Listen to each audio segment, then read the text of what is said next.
भगवान शिव के अनेकों भक्त हुए हैं, जिनमें एक बहुत ही भोला भाला शिकारी था, जिसकी भोली भाली भक्ति से प्रसन्न होकर भगवान भोलेनाथ ने उसे नाम दिया कन्नप्पा नयनार। एक प्रचलित कथा के अनुसार कन्नप्पा नयनार एक शिकारी था।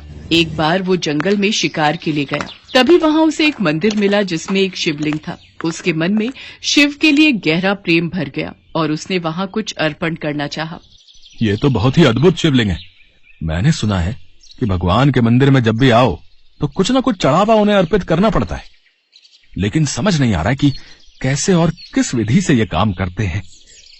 मेरे पास तो इस समय शिकार किया हुआ मांस ही है, यही शिवलिंग पर चढ़ा देता हूँ।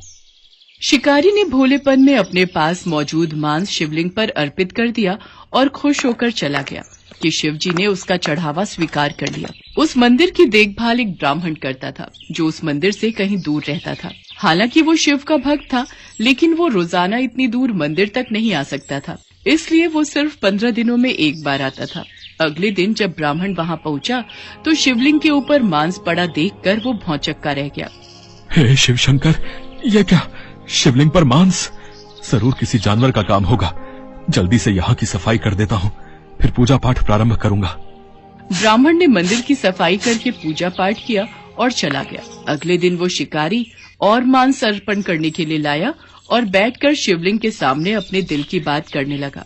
अब वो मांस चढ़ाने के लिए रोज आने लगा। एक दिन जब वो मंदिर पहुंचा तो उसने सोचा, शिवलिंग कितना गंदा हो रहा है, क्यों ना आज इसकी सफाई कर दूं। लेकिन मेरे पास पानी लाने के लिए कोई बर्तन नहीं है। हाँ, एक उपाय है, झरने से पानी लाने का। मैं अपने मुंह में पानी भरकर ले आऊंगा। शिकारी झरने तक गया और अपने मुंह में पानी भरकर ले आया और उसने अपने मुंह का वही पानी शिवलिंग पर डाल दिया। शिकारी बार बार मुंह में पानी भरकर लाया और शिवलिंग की सफाई करता रहा। जब ब्राह्मण मंदिर आया तो मंदिर में मांस और शिवलिंग पर थूक देखकर घृणा से भर गया। ये कार्य कोई जानवर नहीं कर सकता, ये तो कोई नासमझ इंसान ही कर सकता है। मुझे मंदिर अच्छे से साफ करना होगा, शिवलिंग को शुद्ध करने के लिए मंत्र पढ़ने होंगे। बेचारा ब्राह्मण क्या करता, उसने पूजा पाठ किया और चला गया, लेकिन हर बार आने पर उसे शिवलिंग उसी अशुद्ध अवस्था में मिलता।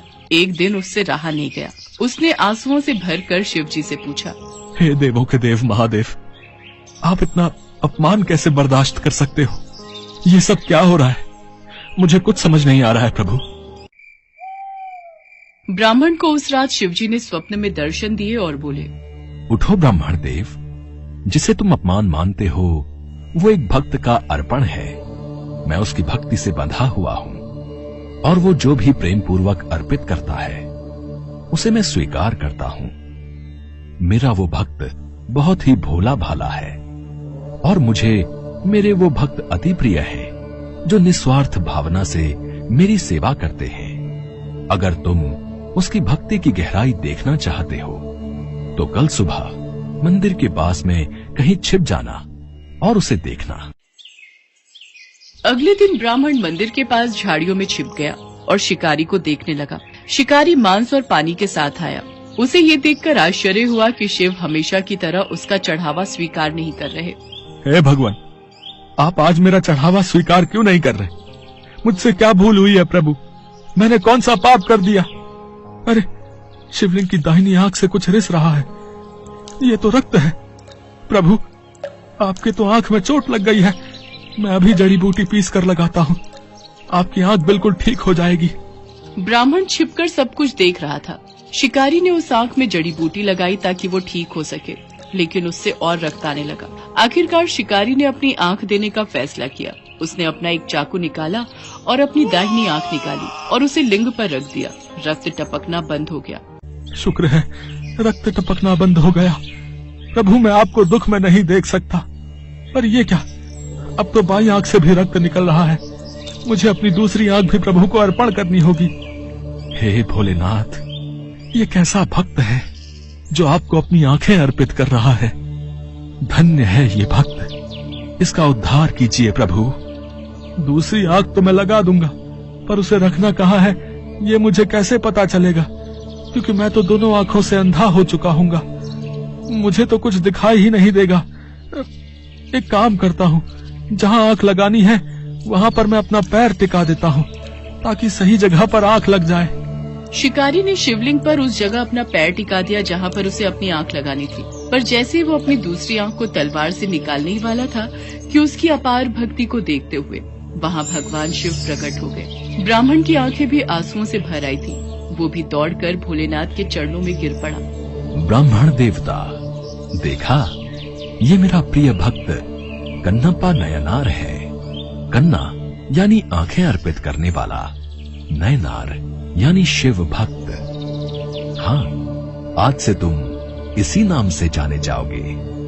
प्रभु, आपके दर्शन पाकर मैं धन्य हो गया। प्रभु, आपने मुझे एक नया नाम देकर मेरा उद्धार किया है। मैं अब से आपकी पूजा में लीन होकर अपने जीवन को आपको समर्पित कर दूंगा। प्रभु, भगवान शिव ये सब सुनकर मुस्कुरा देते हैं और उनके आशीर्वाद से कन्नप्पा नयनार की आंखों की रोशनी वापस आ जाती है। वो हाथ जोड़कर भगवान शिव के चरणों में लेट जाता है और उसी दिन से उस शिकारी को कन्नप्पा नयनार के नाम से जाना जाने लगा। सच में भगवान निस्वार्थ सेवा भाव के ही भूखे हैं। शिकारी ने जिस भाव से जो अर्पण किया वो भगवान भोलेनाथ ने खुशी से स्वीकार किया।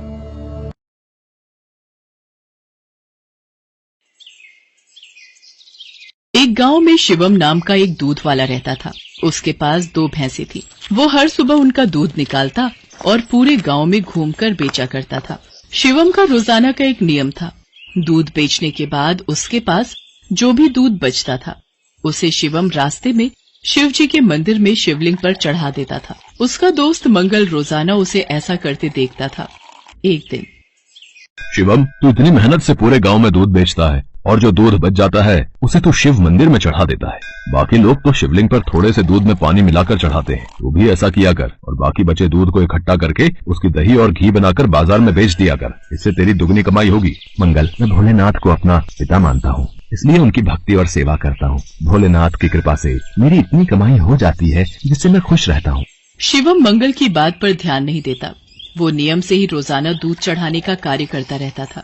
एक दिन मंदिर के पंडित जी ने शिवम से कहा, शिवम, तू हर दिन महादेव का दूध से अभिषेक करता है। तेरी क्या मनोकामना है जिसके लिए तू ये सब कर रहा है? पंडित जी, मुझे भोलेनाथ से कुछ नहीं चाहिए। मैंने कई बार कुछ लोगों को दूध में पानी मिलाकर चढ़ाते देखा तो मुझे लगा भोलेनाथ पानी मिला दूध पीकर कमजोर न हो जाए, इसलिए मैं उनको दूध चढ़ा देता हूँ। अच्छा, फिर ठीक है। एक दिन गांव में तेज बारिश हो रही थी। बारिश के कारण शिवम दूध बेचने नहीं जा सका। उसका आज सारा दूध बच गया था। उसने सोचा, आज इतना दूध बच गया है, मैं इसे शिवलिंग पर चढ़ा आता हूँ। शिवम, ये दूध तो बहुत सारा है, ये तो बहकर खराब हो जाएगा। तो फिर मैं इस दूध का क्या करूँ? पंडित जी, मैं ये दूध घर वापस भी नहीं ले जा सकता और ऐसे तो ये दूध खराब हो जाएगा। तुम एक काम क्यों नहीं करते? तुम इस सारे दूध की खीर बनाकर भोलेनाथ को भोग लगाकर गांव में खीर का प्रसाद बांट दो, इससे तुम्हें पुण्य मिलेगा। पंडित जी, ये तो आपने बहुत अच्छा विचार बताया है। मैं अभी जाकर बाजार से खीर का सामान लेकर आता हूँ। शिवम को पंडित जी की बात अच्छी लगी और वो बाजार से खीर बनाने का सामान ले आया। शिवम ने खीर बनाकर भगवान शंकर को भोग लगाया और सारे गांव में खीर का प्रसाद बांटा। इधर कैलाश पर्वत पर भगवान भोलेनाथ के मुख पर खीर लगी देख माँ पार्वती उनसे बोली, ये तो जरूर भगवान कृष्ण की भेजी हुई कोई चमत्कारी गाय दिखाई पड़ती है, जैसे उनका कोई आशीर्वाद हो। देवी पार्वती, ये मेरा प्रिय भक्त शिवम है। इसकी निश्चल भक्ति ने मेरा मन जीत लिया है। ये मुझे अपना पिता मानकर मुझे प्रतिदिन दूध और खीर का भोग लगाता है। ये मेरी चिंता करता है और मुझे बिना पानी मिला दूध चढ़ाता है। मेरे भोले भाले भक्त की भावना देखो, ये समझता है कहीं मैं पानी मिला दूध पीने से कमजोर न हो जाऊं, इसलिए ये दूध से अभिषेक करता है। प्रभु, फिर तो अपने इस भक्त पर कृपा करने के लिए हमें इसकी परीक्षा लेनी चाहिए। तो देर किस बात की देवी पार्वती, हम अभी पृथ्वी पर चलते हैं और अपने भक्त शिवम की परीक्षा लेते हैं। भगवान शिव और देवी पार्वती ने सेठ सेठानी का भेष बना लिया और शिवम के घर पहुंच गए। नमस्ते जी, कहिए आपको मेरे से क्या काम है? हमने तुम्हारे बारे में बहुत सुना है। तुम बहुत ताजा और शुद्ध दूध बेचते हो, इसलिए हम तुमसे दूध खरीदना चाहते हैं। तुम रोजाना अपना सारा दूध हमें बेच दिया करो। हम हर दिन तुम्हारा सारा दूध खरीदेंगे और तुम्हें दूध बेचने के लिए पूरे गांव में भागना भी नहीं पड़ेगा। हमारे लोग यहीं से दूध ले जाएंगे और पैसे तुम्हें दे देंगे। मैं आपको सारा दूध नहीं दे सकता। मेरी भैंसें जितना दूध देंगी उसमें से थोड़ा दूध मैं भोलेनाथ के अभिषेक और खीर के प्रसाद के लिए रखूंगा। पर हमें तो रोजाना बहुत दूध चाहिए। तुम सारा दूध दे दो, भले ही दाम 4 गुना ले लो, तुम्हारी अच्छी कमाई हो जाएगी। नहीं सेठ जी, मैं आपको सारा दूध नहीं दे सकता। आपको दूध लेना है तो मैं शिव मंदिर के हिस्से का दूध अलग करके ही आपको दे सकता हूँ, नहीं तो कोई बात नहीं। चलो भाग्यवान, हम कहीं और से दूध पता कर लेंगे। ये तो कोई बहुत बड़ा शिव भक्त जान पड़ता है। सेठ और सेठानी वहाँ से चले गए। कुछ दूर जाकर उन्होंने एक गरीब ब्राह्मण का भेष बना लिया। देवी पार्वती, अब हमें अपने भक्त की परीक्षा किसी और तरह लेनी होगी। भगवान शंकर और माँ पार्वती मंदिर की सीढ़ियों पर बैठ गए। शिवम दूध बेचकर मंदिर जा रहा था। उसने एक गरीब ब्राह्मण ब्राह्मणी को रोते देखा। आप दोनों क्यों रो रहे हो? मुझे अपनी परेशानी बताओ, शायद मैं आप दोनों की सहायता कर सकूं। बेटा, हम दोनों कई दिनों से भूखे हैं, हमारे पास खाने को कुछ नहीं है। आप परेशान मत होइए, मेरे पास कुछ दूध बचा हुआ है और एक डिब्बे में ये खीर है। आप ये दूध पी लो और ये खीर खा लो, इससे आपका थोड़ा पेट भर जाएगा। भगवान शंकर तुम्हारा भला करें बेटा, आज तुमने हमें ये दूध और खीर खिलाकर तृप्त कर दिया। यदि मैं आपको भूखा छोड़कर भगवान भोलेनाथ को ये दूध और खीर का भोग लगाता तो वो भी इसे ग्रहण नहीं करते, क्योंकि जिस तरह से मैं उन्हें अपना पिता मानता हूँ तो वो भी तो आपके पिता हैं। तो मैं उनकी संतान को भूखा कैसे रख सकता था? इसलिए मैंने ये दूध और खीर आपको दिया। पर बेटा, ये प्रसाद और दूध तो तुम भगवान भोलेनाथ के लिए लाए थे, तुमने हमें दे दिया। तुमने हमारे लिए अपना नियम क्यों तोड़ दिया? शिवम की भोली भाली और पवित्र बातों को सुनकर भगवान शंकर और देवी पार्वती अपने असली रूप में आ जाते हैं। उन्हें देखकर शिवम उनके चरणों में गिर जाता है। शिवम, मैं तुम्हारी सच्ची भक्ति से बहुत प्रसन्न हूँ। मांगो, क्या मांगते हो? प्रभु, मुझे आपकी भक्ति के सिवा और कुछ नहीं चाहिए। मुझे आपकी भक्ति करके जो खुशी मिलती है उससे बढ़कर मेरे लिए कुछ भी नहीं। शिवम, तुम मेरे सच्चे भक्त हो। आज के बाद तुम्हारे जीवन में कोई दुख नहीं रहेगा। मेरा आशीर्वाद सदैव तुम्हारे साथ रहेगा। शिवम को अपना आशीर्वाद देकर भगवान शंकर और माँ पार्वती अंतर ध्यान हो जाते हैं। उस दिन के बाद शिवम का जीवन सभी प्रकार के सुखों से भर जाता है।